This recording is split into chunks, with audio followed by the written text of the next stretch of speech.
Hello and good evening, everyone. Welcome to another edition of the Leaders Dojo. And if you are tuning in right now, thank you for joining us.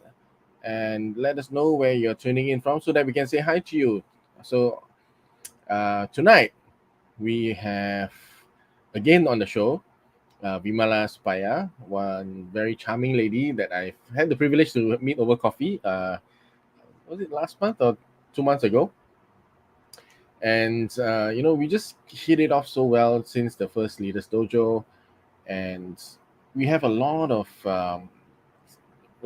ideas and values in common. And I just had to invite her back to talk about this topic. Right, the topic tonight is your workplace nurturing or killing employees' leadership potential? So, what do you think about this question? Maybe you can drop it into the comments and put in your thoughts, right? Have you ever been in a situation or in a workplace where you felt your leadership potential was being drawn out, effectively? Or were you ever in a place where you knew you had some potential, but ah, oh my gosh, the toxicity just drowns it out from you? So let us know in the comments, and what your experience has been. Tonight we're going to talk about, not only is your workplace nurturing or killing employees' leadership potential, we're going to talk about why leadership potential is so important to be nurtured in companies today, as well as what are the factors in that we need to have in place to really bring it up effectively, right? So without further ado, let me just start the show by telling you what the show is all about. The Leaders Dojo. If you're the first time joining us, the show is about basically anything that is related to leadership, communication, and branding. Right? Because in the modern world today, it used to be different disciplines. You had leadership development on one track, you had communications function as another track, and you had branding as another track. But in our modern world today, that is no longer the case. These three are very closely intertwined. If you want to do branding work, branding has a lot to do with the company culture, how it builds the brand from the inside out. Culture is always flows from the leadership within the company, right? And how the leaders in the company communicate this culture through their words and actions. So leadership, communication, and branding is all very strongly intertwined. And I'm part of a training outfit called Communications Leadership Academy, together with my partners NDC and Sheng Feng and Melissa. And this is where we are passionate about, because we are practitioners in leadership space, we are practitioners in the communications and branding space as well, and we see this happening in the market. And this is one of the things that one of the themes that I believe we're going to discuss with Vimala tonight as well, right? How the intersection of leadership and communication in building a workplace that is able to nurture leaders who are able to take over the reins and lead our companies into the future. All right. So without further ado, let me just start off with and kick off the show with our opening.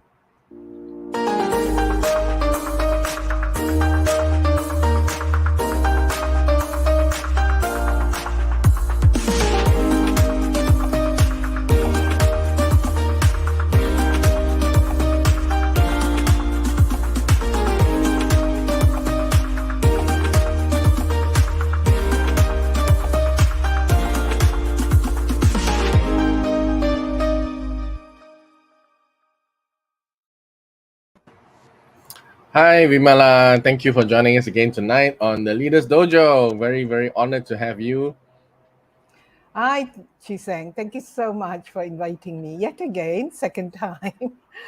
I'm honored to be here. Thank you. Oh, it's really a very, very nice to always have a chat with you. I remember the 3 hour chat over coffee. We didn't even realize we blew past lunch. I know. I didn't feel hungry at all. I didn't have any indication that it was past lunchtime. I think it's because we had so much in common. We were kind of sharing because that was the first time I met you and first time Yeah, you were meeting me, yeah, and that's right. it's all that kind of building rapport and trust stuff, isn't it? Yeah, yeah, that's right. So let's see who is here with us. Sean is here. Hi, Sean. Thank you for joining us. Uh, for some reason, I can't see who this is. Oh, unfortunately, I can't even see it on LinkedIn. Okay, but welcome. Thank you for joining us. For anyone else who's here, do say hi. Sean is going to be on our show next month Yeah. because he's one of the pioneers of modular building in Malaysia, right? And he's created a proprietary way of building modular structures. So leadership is a spearhead of company. Oh, are you gonna choose Titanic? Yeah, if you watch the movie and well, the movie is quite historically accurate, right? And the decisions that the leaders made were quite faithful on that night, and that's just the fact of being in leadership position, right? You make Mm, decisions and you have the consequences of the decisions. yeah. Okay, Vimala, before we go any further, maybe you can tell us a little bit about yourself. What do you do, and what have you been up to lately? Thank you, Chee-Seng. I'm actually an executive coach. I certified with International Coaching Federation, ICF, and I'm credentialed to PCC. That means I've got more than, I don't know, 1,500 hours. Haven't actually calculated. So to get to PCC, it's about 500 hours. So that's what I do. And I coach leaders into becoming better leaders. So maybe you can tell us a little bit more about your work as a coach, executive coach. What does that mean? Because we see a lot of this title going around, but what does it actually involve? Thank you. Yes, it's really about. So when it came to coaching, I previous to becoming a coach, I'd worked in a corporate sector, Mm, the National Health Service in UK, and so when we were being the leaders or developing leaders, we were doing it in a way that we were trying to get them to be have more leadership competencies. mm, Whereas when I became a coach and I began to look at what is it that I can do to develop, say, first level leaders into becoming better leaders, there's a process. mm, And that process is really about empowering, getting people to, because when leaders, or even say first level leaders or functional leaders, when they sit in front of me, they have a lot of issues around, am I um, okay? It's really about transitioning as well. So mm, if you're a functional head, then the work I do with them is really about helping them to become. It's really helping them to be more empowered mm, and raising the awareness about what it takes to be a leader from having been a functional leader. So it's mm, about raising awareness, it's about highlighting what leadership is all about. So there's a mm, lot of conversation about what do you think leadership is and what you think that today's leaders need to have. mm, So it's really about having that awareness, creating that awareness for them, mm, and whatever blind spots they have, trying to get those blind spots out of the way so they can then begin to see what it takes for them to become the best version of themselves as a mm, leader. mm. That's great. I mean, so it's a lot of conversations and helping people to realize things about themselves. Yes, yes, yes. So coaching is really there are many tools that we use in coaching. One of them is listening. Mm, Of course, the first part of it is building trust and rapport, because when a client sits in front of me, they have many anxieties, Mm, like, why am I here? Am I going to be exited out? Um, so that's, I always say that in coaching, we are coaching people to go up or go out. mm, But the going out is something that I try not to do. So mm, when I get a coaching client, there's always somebody who sponsors that work for me. So mm, the sponsor will be an MD, CEO. mm, mm, So I need to have that clarity with the sponsor first. Am I coaching this person up or am I coaching this person out? mm. My work most of the time has been coaching people up. Wow, it's gonna be tough to coach people out of the company. Do you mean? Yes, yes, My yes. goodness, It's a, that's got yeah, to be I tough. know. Yeah, yeah, Okay, yeah. let's say hi to a few people. Abdullah Zunaid, pleasure to be attending on behalf of Mark Z Spaces. Welcome, pleasure to have you. And Ezekiel, good insight. Thank you so much. And Sean, shout out on modular, no problem, brother. I'm very, very supportive of what you're doing. It's something in the market I think that definitely we need. Okay, so let's go to our first question for tonight. And a reminder, right? If you have any questions, feel free to drop it into the comment box, drop in the chat box below. Any questions, comments that you have. This is going to be truly an interesting session tonight, right?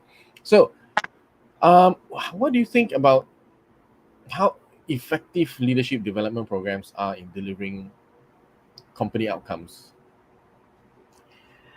It's a mixed bag. It's a mixed scenario because, as I said, when I look at leadership development programs, and Mm, I myself have attended, and it's good. It's good because the content is very good. mm, Whoever is in front of me, who are training me to mm, become a leader, a next level leader, the content is actually very good. mm, Yeah, because I myself have experienced, um, re- have been the recipient of very good training. mm. But the issue is really how effective it is to transfer knowledge back at work.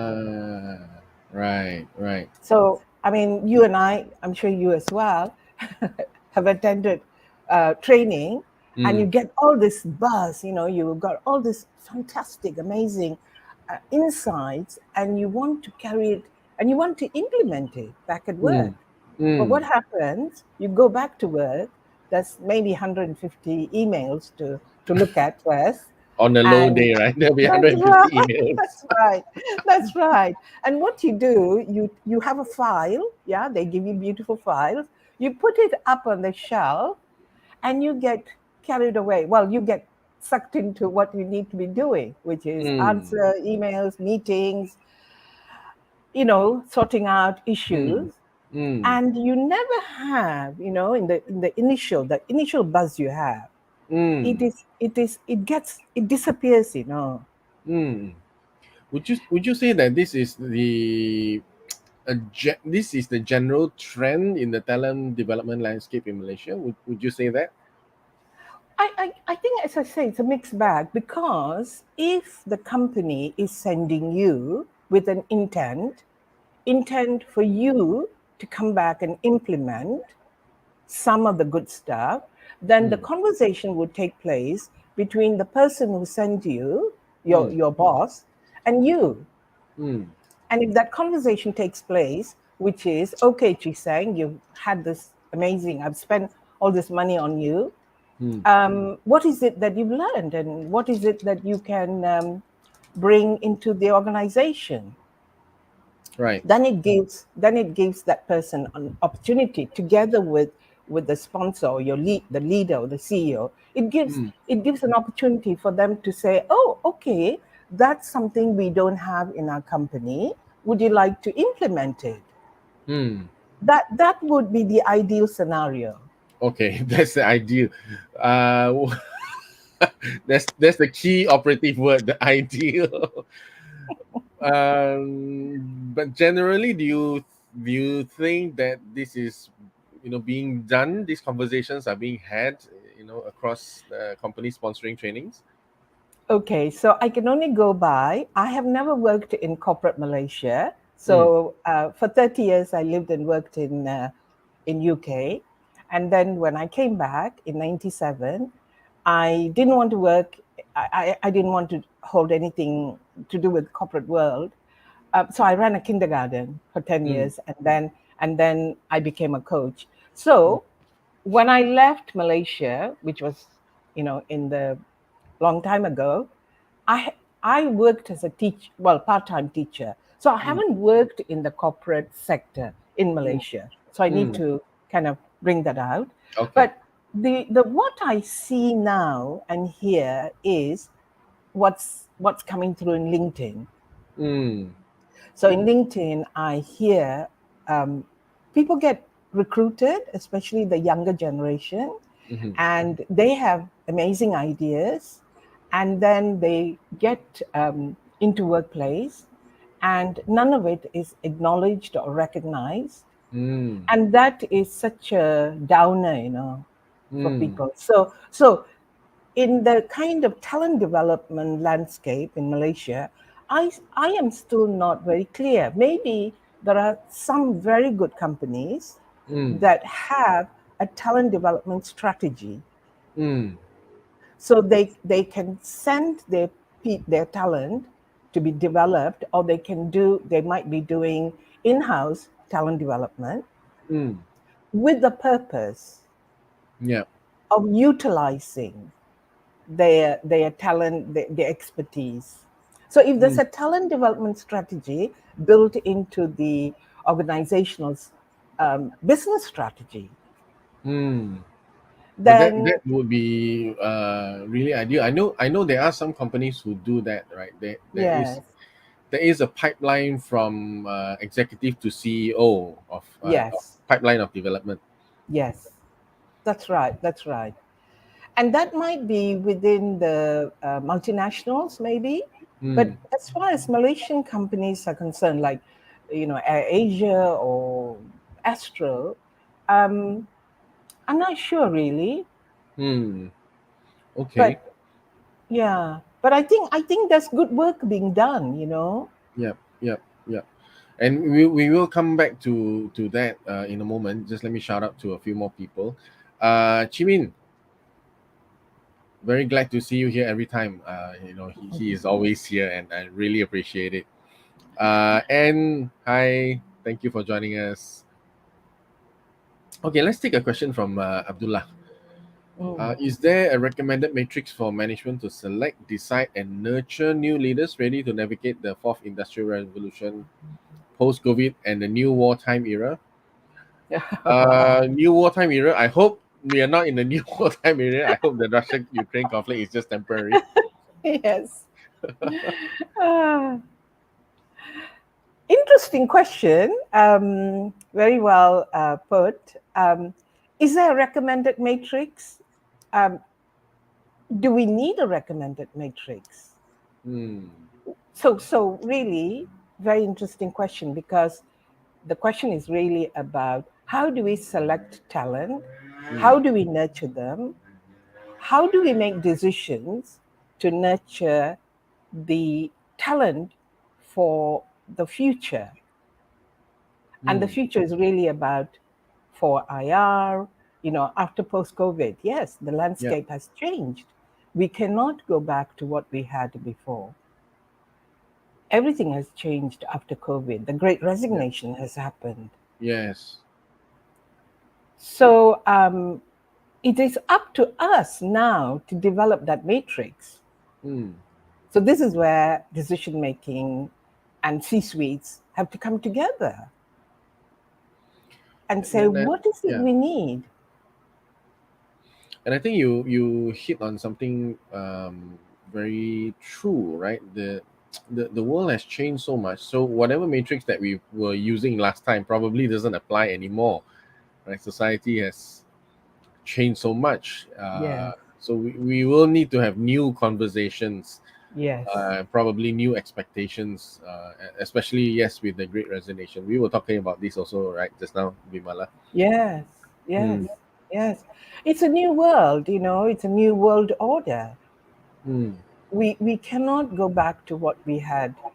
Um, in many ways, I keep saying to people, COVID is a gift mm, because COVID really, in many levels, has made us wake up and say, what whatever we were doing, is that applicable? Is that useful? mm, And the intersection, we talked about it earlier on, the mm, intersectionality of all of this is something which we now need to understand and work with. mm, Recently, last week was International Coaching Week. So the International Coaching Federation every year has a week of a global webinars, conversations, seminars. And this year's topic was Reimagine the Future. mm, And for me and for the coaching community, we that's what it is. mm, What is the future we need to be reimagining? mm. And that's where all of this comes in, Yeah. in the intersectionality of all of this is is it all the things we did, can we take that with us? Mm, And if we can't take, what is it we need to take with us? mm. Yeah, I think that's so true because I work in the communications, in the field, in a communications field, and we communicate with different stakeholders, right? We communicate Yes, with consumers, communicate with governments and things like that. yes, And the trend is, we can see, especially if we are the type that monitor conversations on social media, yes, values, ideas, priorities, trends have changed so much in the last two yeah, years, absolutely, yeah, right? Topics that we were not even very aware of, right? For example, mental health. Mental health yes, was somewhere in the fringes of society's consciousness, 2 years ago, but absolutely, yeah, suddenly now it's in the forefront, right? Everybody's talking about mental health, yeah, how to take care of mental health, yeah, yeah, yeah, right? So things have really changed. My response to this, if I may, is there a matrix? Personally, I feel, um, it society has moved to a point where we need to be more personal. So probably a matrix, it might be helpful as a starting point, but as a system, I don't think it's very helpful anymore, yeah, yeah, right? As a starting point of identifying people, I think that works, but to implement needs a very strong human touch. yes. That's what I feel the trend now today is. Absolutely. You mentioned about mental health. So again, COVID opened up so much of our vulnerability, Mm, you know, and what it also opened up is that were our leaders caring towards, I mean, people had to work from home with mm, children and with all the challenges that goes on, and mm, people had to be even working till 9 o'clock, 10 o'clock in the evening, because I mm, kept hearing stories of people were still on Zoom. Everybody was zoomed out. mm, And what then happened is that, were our leaders caring enough, or were they pushing us for more and more and more because they were being pushed as well? mm, So moving forward, um, I one of the things that I do when I'm working with leaders, emerging leaders, is for them to work through a lens of compassion, because we know that autocratic leadership style we had. Yeah, mm, all mm, that. I say you do, and people were scolded, and toxic workplace. I mean, that's what mm. toxic workplace is all about. We had leaders who scream and shout at us and tell us off, and and we termed it as toxic leadership and transactional leadership style. Mm. And that doesn't work anymore. So that's Yeah. why we moved on from transactional leadership to transformational leadership. So what we Mm. are now doing is transforming leaders to be caring, compassionate, thinking, collaborating, co-creating, all of that. So that's what. Basically becoming human beings again. Exactly, absolutely. You just hit it on the word. Yeah, be human like, because we Yeah. are humans at the end of the day. Yeah, and I think, yeah, you're right to say that previously, leaders didn't really need to care about your feelings. If they Yeah, yell at you, or even maybe mildly physically abusive, shove yeah, you around, throw things around. But I think, if I read it correctly, I think a lot of these functions in the past, mm-hmm. where people get shouted at for, are now actually able to be done by machinery, right? Or Yes, software.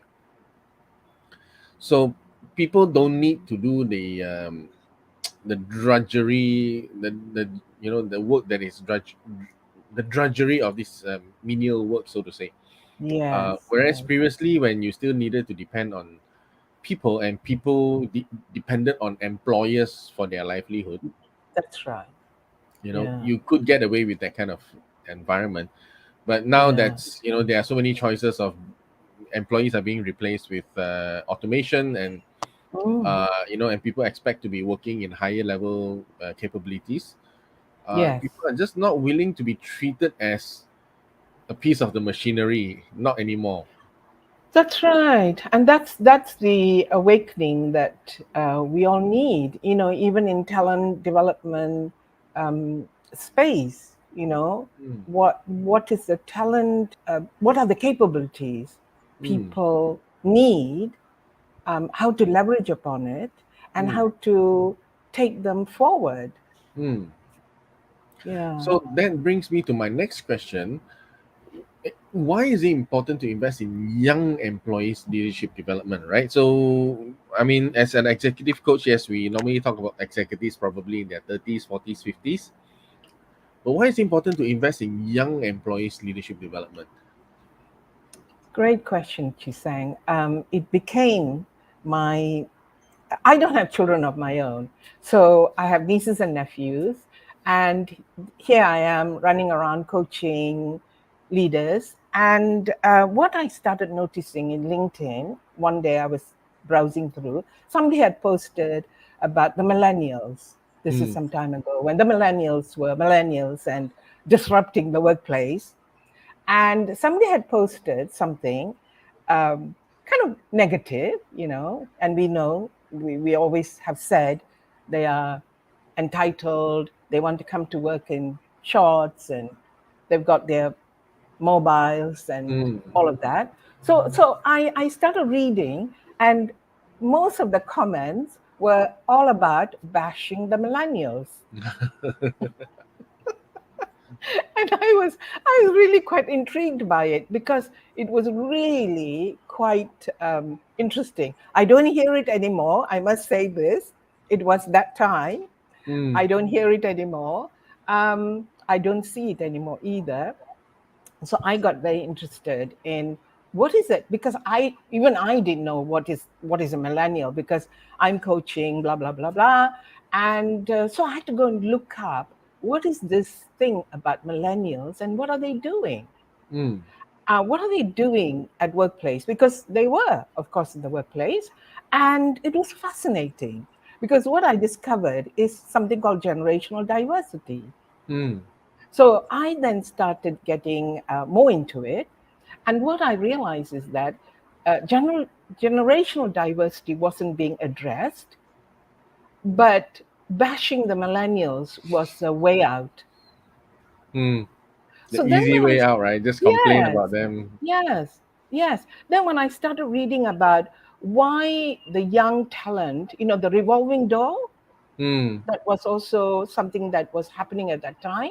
So big organizations began to look at why is it that we're recruiting all this amazing talent and yet they're not staying with us, they are leaving us.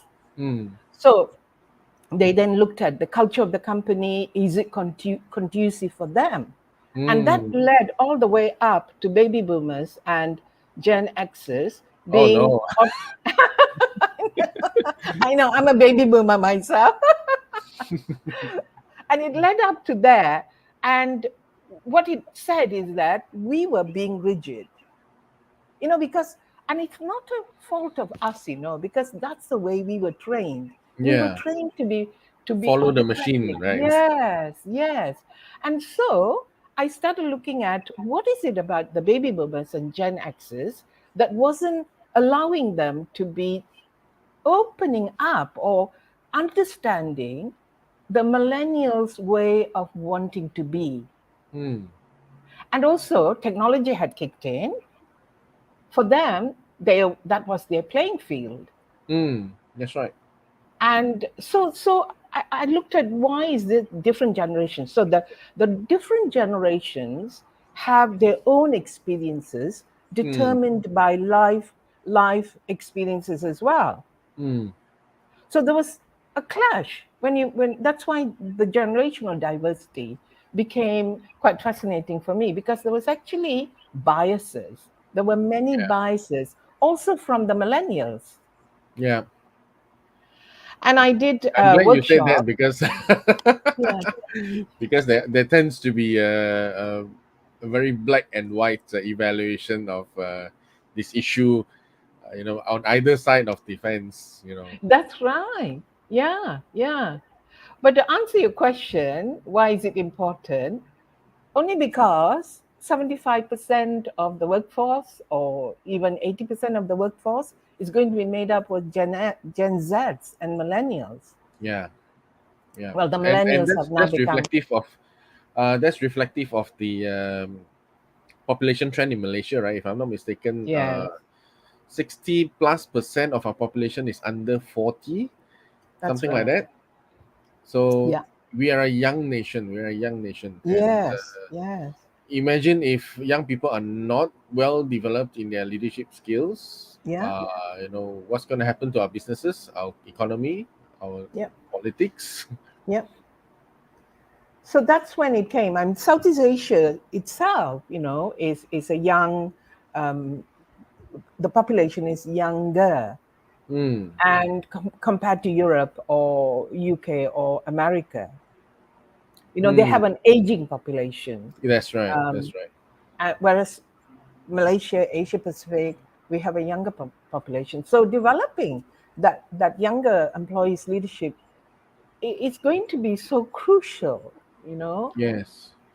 And I've been singing this song for the last well 5 years at least. So when it was still popular to bash millennials, and I was when back then I was still teaching, and I was already uh, seeing what the next generation was like coming up, because they have been my students some years back, Mm, right? yes, And I was thinking, man, if we are still talking about millennials, the oldest millennial has already passed 40 this year, by the way. yes, that's right. So they're not Yeah, young people anymore. They're middle that's right. aged, right? Yes, And if we're still bashing millennials, we are completely missing the boat, because the next generation is already among us, right? We exactly. have Yes, squandered one generation's worth of talent by yes, bashing.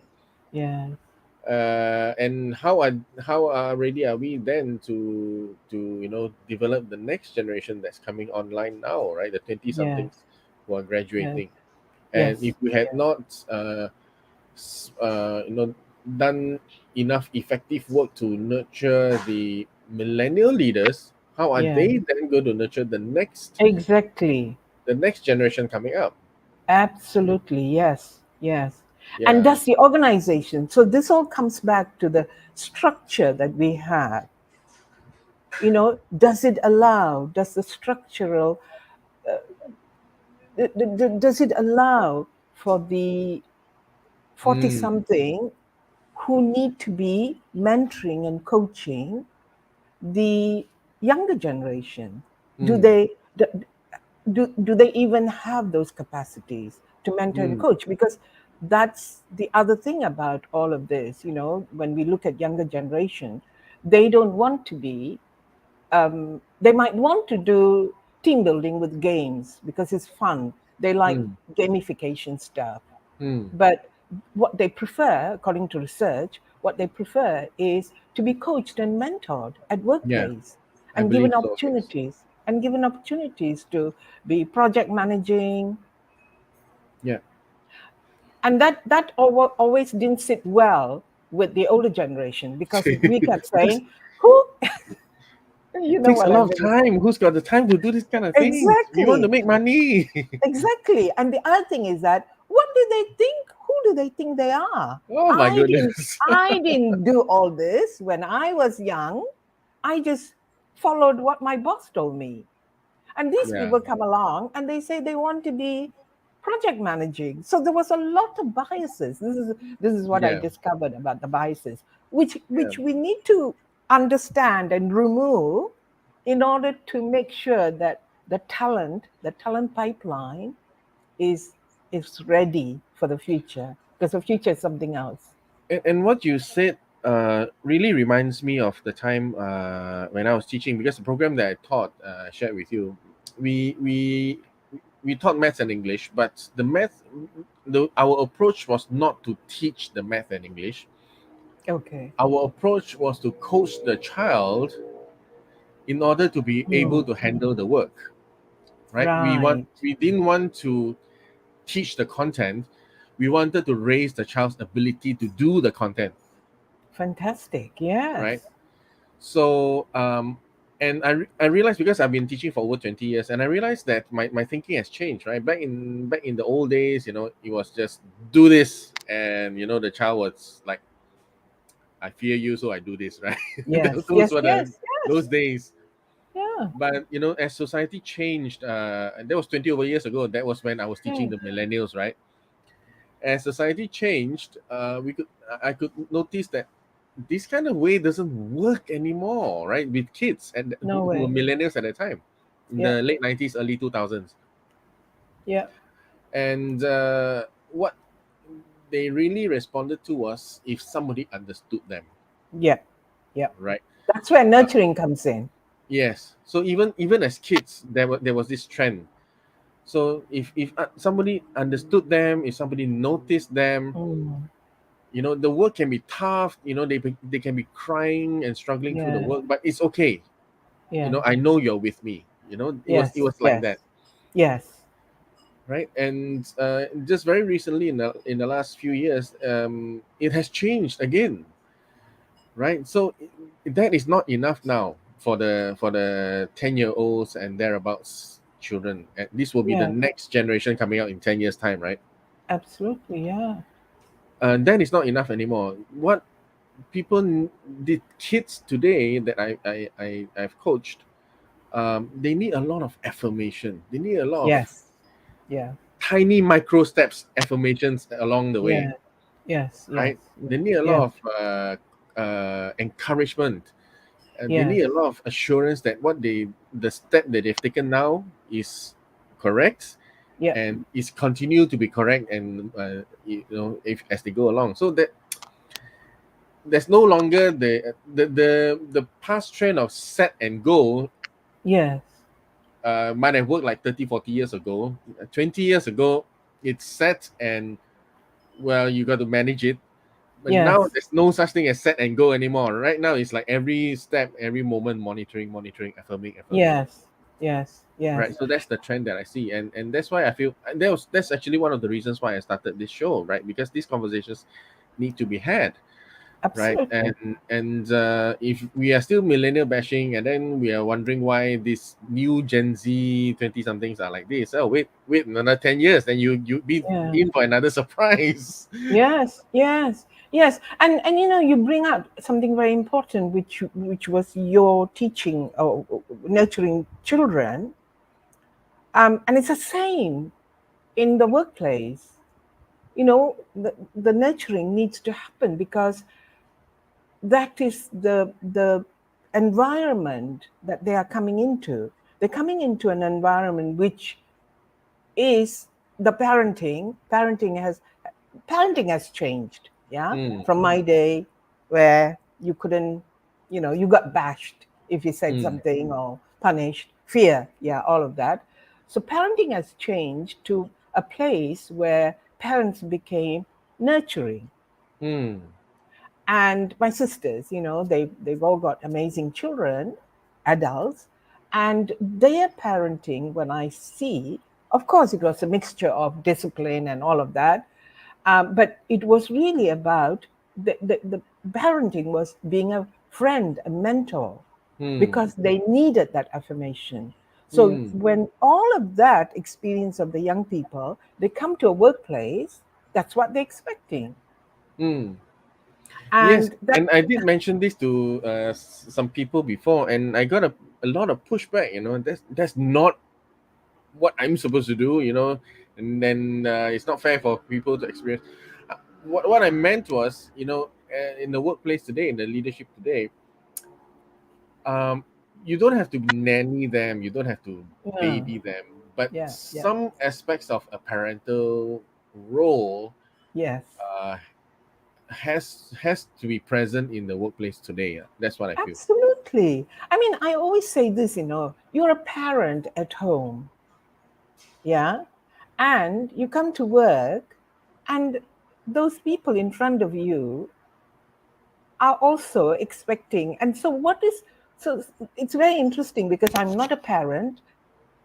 The parenting and the nurturing at workplace, why is it that we don't do it at workplace? If we can be compassionate, caring, nurturing parent, because we want our children to be growing up as good citizens and excelling in life, Hmm. why wouldn't you want to do that also in the workplace, to make Hmm. sure that your talent is going to excel, stay with you, be engaged, and be loyal, and work for you? Do you see where I'm going with Yeah, this? that is a wonderful question to reflect upon. Yeah, so, but I also think there is a bit of a generational thing going on Yes, here. yes, yes, Well, I yes, say what I have said, what I see as a trend. I also notice within myself there is a pushback, right? Because I come from that yes, generation where yes, even for myself, even when I recognize the trend, I feel yes, myself pushing back because yes, I come from that generation, right? yeah. So it takes a lot of, and coming back to my teaching experience, it takes a lot for me to shift my mindset Mm, in order, because the objective is to raise the capability of the child, right? yes, So if this way doesn't work, I have to shift to another way that's that works. that's right. And it is a significant shift. It's not easy. It's just No, definitely not easy, right? I've been in the business long enough, 20 over years, to realize that it's definitely not easy to make that shift, that's right. right? That's right. And especially in the last few years, the young kids, who are around 10, 15 years old, maybe not the Yeah, 15, maybe the 10 years old, the 8 to 10 years old, these kids, they have no qualms about showing you a black face, that's right. That's right? I right. don't care who you are. I don't like this. That's Exactly. it. Full stop. That's right. That's right. Right? Eight That's to 10 years. right. We would never have that in my generation. We would never have dared. We just swallow everything and be the good boy. Yeah. Yes. Yeah. So, That's right. so That's right. imagine they, in 10 to 15 years time, they'll be Yes. entering the workforce. Yes. So what are the skills that we're going to have Yeah. in order to bring out the best in these people, right? Yeah. Yeah. And that's what's interesting about the mindset shift that we have to make. So if we're going to be, this is all about reimagine the future. The future is here now. Mm. That's right. And if we are not going to make that shift ourselves, organizations, structures, systems, um, the style of managing, style of leading, if we're Mm, not going to change, um, we're doing a disservice. You know, I coached, uh, well, functional head to become the leader, and one of the issues that she brought is she's got a young team of millennials. mm, So that's a coaching issue she brought to me. And mm, what she was saying is that, and she was a very nurturing, caring, she's a parent herself, very good lead, very good in her work. But yet, what she wanted was, what is it that I need to do? What is it that I need to be changing in order to have a conducive environment where my young talents are going to contribute and flourish. That is the key question, right? What That's what right. is the environment that I'm going to build? Yes. Very true. And do you want to know what was the biggest shift I had to make teaching kids Yes. in the last few years? Can you Yes. guess? Okay, if you are listening, those of you who are listening in, you want to make a guess. What was the biggest mindset shift that I had to make to teach the kids today? This is going to be relevant because these are going to be your employees tomorrow. Your employees tomorrow. Okay. In the meantime, while everybody's guessing, let's take a few comments. We have we've been talking so much. There are so many comments here. Abdullah says the first step to understand organization survival is dependent on becoming human. Mm. Is the survival of the firm dependent on it? Vimala, what do you say? Yes. You know, organizations have been mechanical, you know, it's mechanistic because that's the way it was in the 20th century. Yeah. So organizational structures were all of that. We cannot have that anymore. We have to be humanizing. We need to Mm, have humanized organizations. That's why we have all this conversation about having to be compassionate, having mm, to, you know, leadership styles. You know, the word servant leadership mm, is also, or conscious leadership. mm, So leadership itself needs to have to become human-like, mm, humanized. mm. And that's a big trend, big Yeah. shift. And I think it's so interesting that we have to learn how to be human. Why? Yes, but it's What very kind of culture interesting. are we living in that we need to learn how to be human? Exactly, exactly. So go back to the culture. So what is a culture we have in organizations that makes people leave and you and I hear all the time about toxic workplace. Yeah, Yeah. exactly. So where is this toxic workplace? Why do we have to have toxic workplace? Yeah, Why can't exactly. we Why? have Why is it such a normal culture? I don't understand. it's Okay. because the culture that leaders, you know, you talked about it earlier on. Mm, What is a role, the first role of leaders to create the culture? yeah, that's right. And the But culture has to be, I just find it fascinating that people don't see that having a happy and productive workplace is necessary. Rather, they just want to like exert power. yeah, Uh, and that's where it comes to, are we always concerned about the bottom line? Or are we concerned about nurturing, developing talent who will work towards your bottom line if you yeah, did all the right thing? that's right. So yeah, so that also that also is an indication of where our focus is, right? Yeah, And I always firmly believe that if you get the process right, you get the results, right? It's that's not right. necessarily you only focus on the results. Yeah, yeah, yeah. That's Okay, let's right. look at Niti's comment. Leaders need to understand their role. Many are thrown into the deep end without skills. They need help. Hmm. Mm, mm. Niti, are you referring to what kind of leaders? C-suite level? Would you say that C-suite level? What? I mean, you know the Peter principle, right? The Peter principle. The Peter principle says that people are promoted to their level of incompetence. Okay. So you are competent, and people see you're competent. That you get promoted until you reach a point. Yes. You reach a point where you are promoted to a position beyond your competence, Yes. right? Yes. So you might be a very competent technical person, and people Mm. promote you all the way to CEO, and suddenly the CEO's Yes. role is not to be a technical role, right? That's right. It's a That's business right. leadership role. Yeah. Yeah. Yeah. Yeah. Um, and and Nitya Anand is right, because when we see the capacity and capabilities of C-suites, are they there because they are wanting to serve the stakeholders or the shareholders? Mm, You know, so if they are there and they have been placed or positioned in such a way that it's all about profit, then then that's a gap. mm, Is that the only so when we think about values, is that the only value that we have to be driven to or mm, driven by? mm. And I think a great example of this is actually Steve Jobs' experience.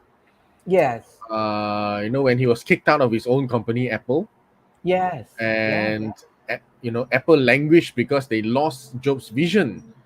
Yep. And when they finally brought him back, he Yep. became top again. And when he Yep. died, then Apple is now becoming more and more behind to other companies. Yes. Yes. Yeah, it's really important that everybody is on the same page. I feel, right, the CEO and the board. Yes, yes, that's right. That's right. And it's not easy. I mean, I can see the C-suite's challenges. Yeah, I can see the balancing act that they need to do, the decisions they have to make, because again, we're in such a complex environment, Mm, and competitive, and economically we're all where we are. So the C-suite's role is equally challenging. They have so many balls to balance, yeah, that's right. That's right. and yet we need to, even the coaching.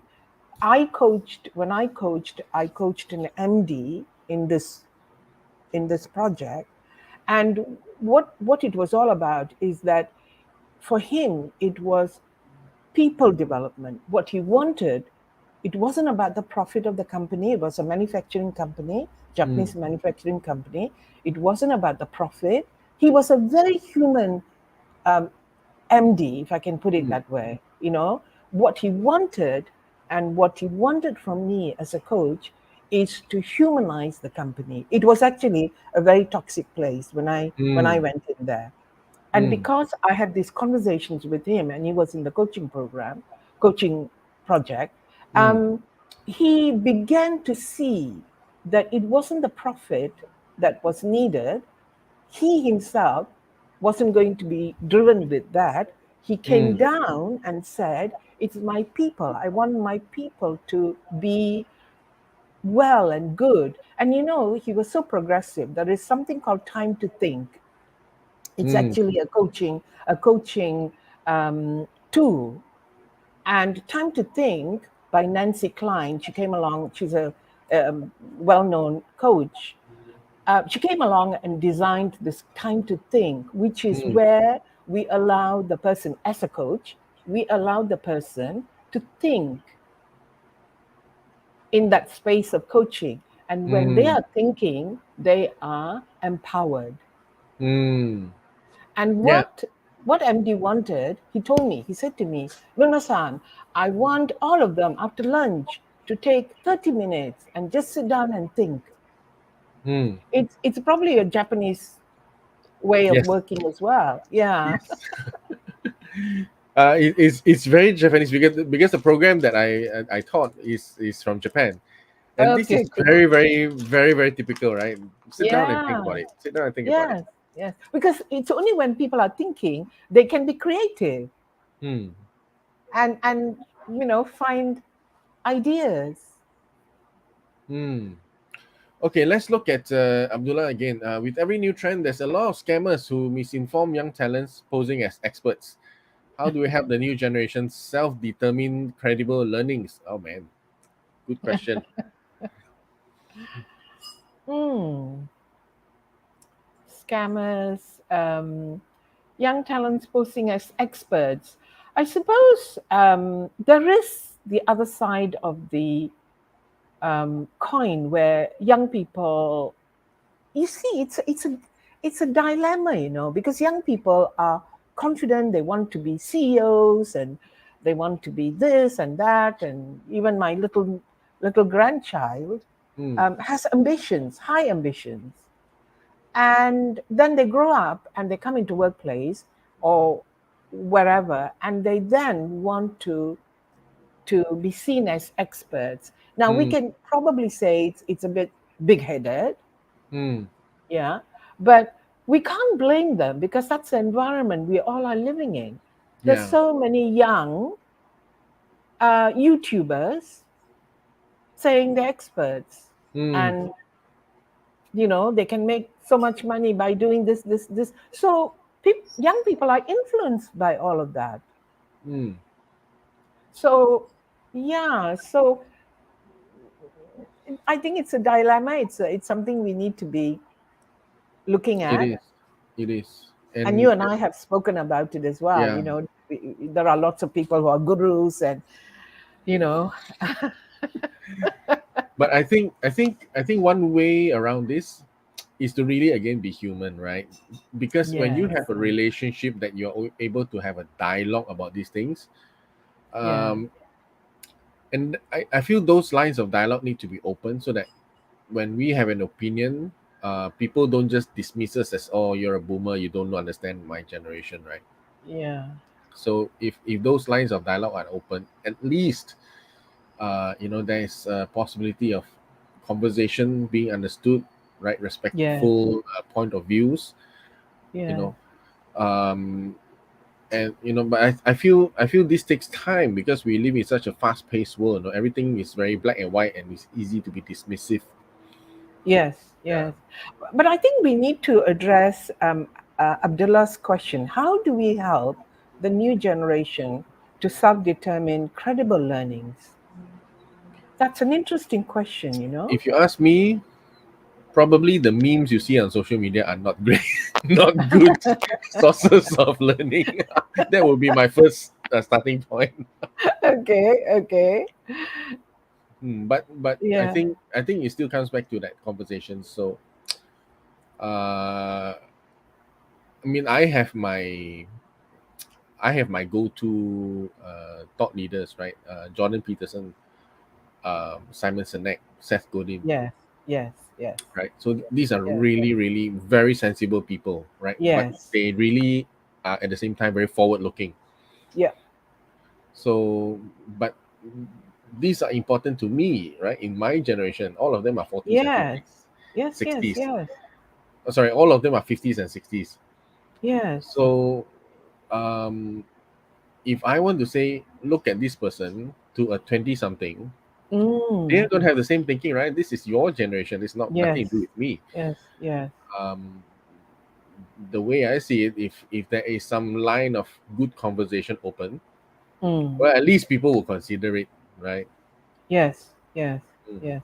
But I think the amazing thing about young people is that they're so hungry to learn, Yes, to that's true. Very experience, true.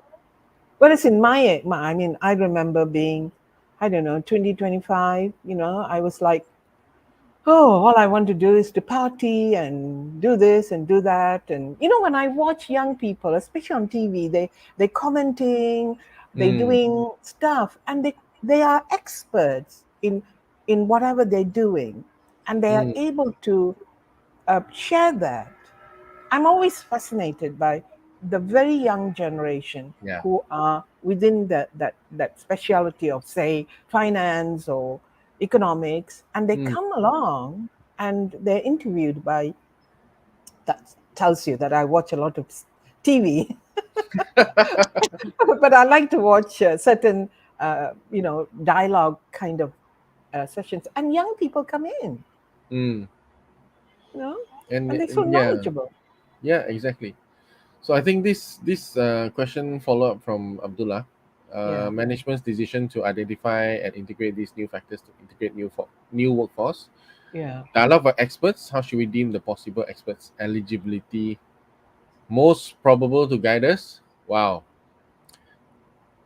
I mean, what do you think, Vimala? I mean, Asian. there's such a proliferation of gurus and thought leaders out there. Yeah, yeah. Um, I think we just have to kind of get back to basics, you know. What is Mm, it that we need, and who is it that who are the people who can deliver that need? Who are the people who can nurture young talent according to what is needed moving forward? mm, You know, yeah. how to develop the next talent pipeline, and Mm, develop them for what? Not for, basically develop them for the future. yeah. And the future That's is all true. about technology, Mm, you know? yeah. But also humanizing technology. I feel Yes, yes, yes. some Absolutely. people. Yes. Wait, let me find somebody actually mentioned it, but we'll get to that. Yeah. Niti, yeah, he's following up to say leaders today are thrust into the position but may not be ready through Yes. no fault of their own. They make a hash of it. Yeah, I Yeah, think yeah. there are Yeah. leaders like that. Yes. Yes. Selection and succession process definitely. Yep. That's definitely one of the things that's probably is a gap in many companies. Yep.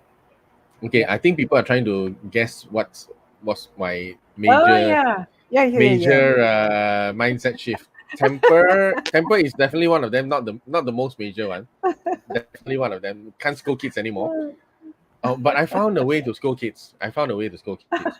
I found a way to yell at kids and they can still take it. I realized you can yell at kids, uh, and they can still take it if you are very very specific about you are yelling at the issue, not at the person. Yes. The issue has to be clearly pointed out is wrong, Yes. but the affirmation of the person has to be very clearly spelled out as well Yes, yes, in the yes, same yes. conversation, in the same breath. Yes. Yes. Absolutely. Absolutely. Yeah. Right, so it's not about you, it's what you're doing. it, Yes. I'm not mad about you, I'm not judging you, but I am Yeah. judging your work. Yeah. Yeah. Right, Yeah. so that is one thing. Yeah. So yes, I do lose my temper with kids. I wish I didn't do it that much, but mm, not the major one. They know more than me. Certain things, yes, but in my classroom, I'm the expert, right? I'm the teacher. But you know, So this is Chee-Seng, that yeah. is also something. I mean, we also can learn from them, Yes, you know? definitely, Yeah. definitely. So that's also the affirmation for them that they're Yes, contributing. yes. Uh, but it's something close to this, right? The most major mind shift I had to make is to be humble. Yes. Yes. Seriously, because Yes. kids today, they'll tell Yeah. you off. They will Yes. tell you off, Yes. Yes. Yes. right? Yes. So being told off by a 10-year-old, 8-year-old, being shown a black face just because they don't like Yes. what you said or what you are trying to do. Yeah. If in the old days, how dare you? You know, how who do you think you are? Yeah. And but if you respond in that way, it's just gonna switch off even harder. That's right. That's where disengagement happens, Yeah. if we go back to workplace. The other thing is presence, parenting. As I say, I'm not a parent. I ran a kindergarten. Mm, Parenting is hard work, full stop, mm. right? Yes, But being present, children really want you to be present that's right. in whichever way, whatever it is. It is That is that, absolutely You know, Yes. as parents, we are also busy. You know, I mean, but taking that time to be present and being a presence parent is so it that's what nurturing is all about, you know. I mean, I'm saying this because I have a niece, and her daughter. Mm, So whenever her daughter is talking, our grandchild, whenever she's talking to me, the mother is my niece is kind of nurturing her to mm, make sure that she's saying the right thing, or she says goodbye, I love you, all mm, those kind of things. mm, Thank you, all of that. But so I spoke to my sister. I actually said to my sister, "Gosh, you know, she's turned out to be such an amazing mother." mm, And she said, "Yes, because I have taught her to be mm. present for your children, and they, you know, that's something that we because we have such a busy life, Yeah. we have so many things to deal with, and taking that's why I say, you know, parenting is so challenging, you know, Mm. and it goes So, back to the same of the workplace. yeah. So I think Niti said it very well, right? There has to be a hybrid Yeah, approach, good old values yeah, together with new motivation. Absolutely. absolutely, yes, Absolutely. Because yes, if the new people are not, if the young people are not listening to the older folks, they won't be able to yeah, catch the good yes, values, and it might be drifting off. I mean, not everything, not all values that we hold might be still relevant, but at least yes, there are some timeless values that still need to be held on to. Otherwise, it's really absolutely, a drifting generation. yes, yes, yeah. Hmm. Okay. We didn't even get to the next question. This happens all the time, Chee-Seng. Yes, this was supposed to be the real theme of the show, right? This question, some of the most important issues or gaps in this area. Okay, we have to end the show. We are already about 6 minutes over time. Okay. We'll probably arrange another session with Vimala, and hopefully this time we will come to the real question. Part three coming up. Yes, yes, yes, definitely. So, but really, thank you all so much for your comments. I'm so sorry that we couldn't, you know, get to all of them, but Mm. please, I hope that you really, really enjoyed the conversation. I certainly enjoyed talking to you, Vimala. It's really so insightful, right? There's Thank you, always something Chisang. great Thank to you. learn. And with you, amazing interviewer, amazing Oh, conversationalist. thank you, thank you. I really enjoy So, it. and totally forgot to do this. I promise. I mean, I told Vimala that I'll be interrupting the show to do this, but well. So don't miss these great insights, right? Leaders Dojo comes on every second and fourth Tuesday. If you want to be reminded, hit the bell on my YouTube channel or on my LinkedIn profile to get to know the latest, or even better, because I don't want to spam you with invitations every time, right? So if you are if you think that the Leaders Dojo is something that is valuable to you to learn about leadership, communication, and branding, and we always have great guests on the show. So I'm going to put this link into the chat box. This is a link to the group that I set up. So this is specifically for people who want to get reminders to the Leaders Dojo, so that I don't, I won't be spamming everyone all the time with invitations. So it's in the chat box. So just check it out and join the group. Otherwise, please do like and share this video. Let your friends in on these conversations as well. And do connect with Vimala.